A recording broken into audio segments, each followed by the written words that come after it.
Okey, Assalamualaikum. Okey, hari ni ada sebiji TV brand Samsung.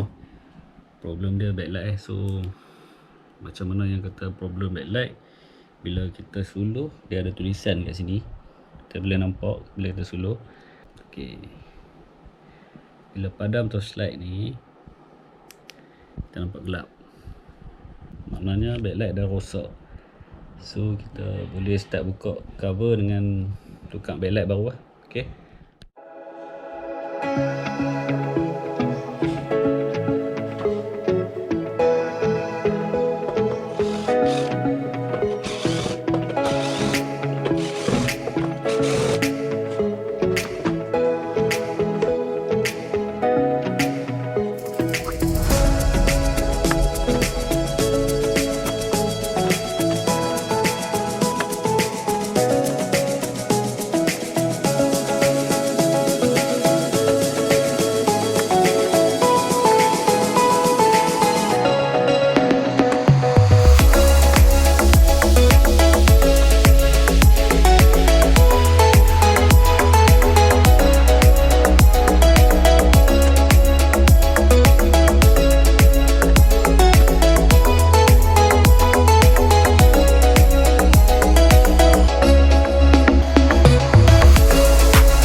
Ni main board, yang ni control board lah. Yang ni yang pi ke LCD ni. Yang ni yang pi dari controller. Okay. Alright.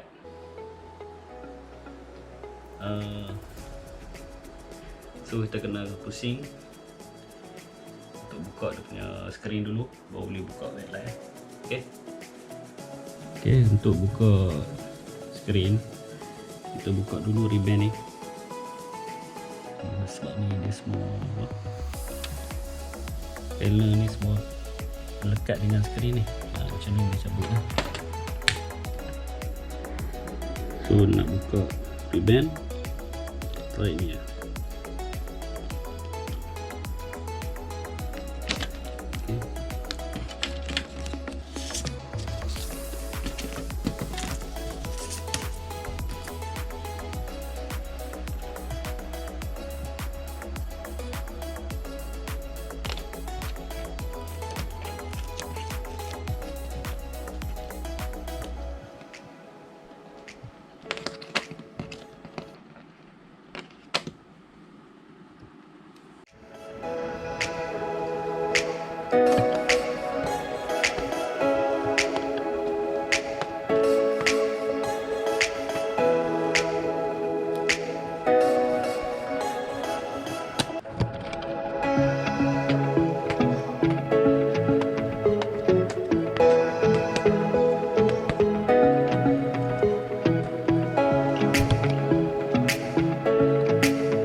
Okay, dah siap pasang cover. So kita nak try tengok lah macam mana dia punya function. Alright, alhamdulillah. Sekarang kita nak try masuk signal lah, nak pergi tengok run movie ke lagu ke set. Okay, alhamdulillah TV semua dah function. Okay, on off boleh. Okay, full screen lah. Alright, alhamdulillah.